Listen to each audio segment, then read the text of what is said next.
Hi!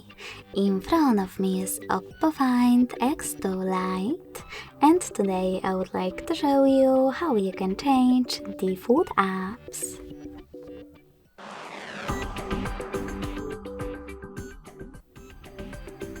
You need to start by opening Play Store and downloading all of your new food apps.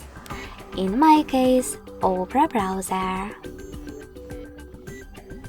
When your apps are ready, go into Settings right away.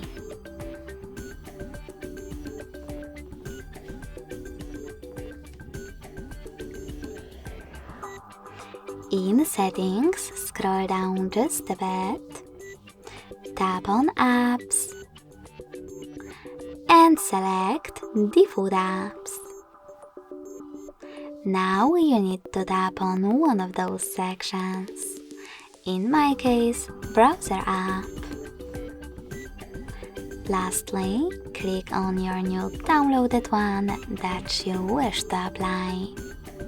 So finally, when I click on Opera and select the back button, I can see that my default app has changed.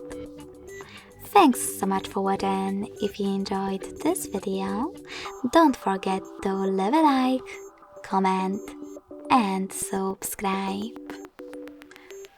Bye!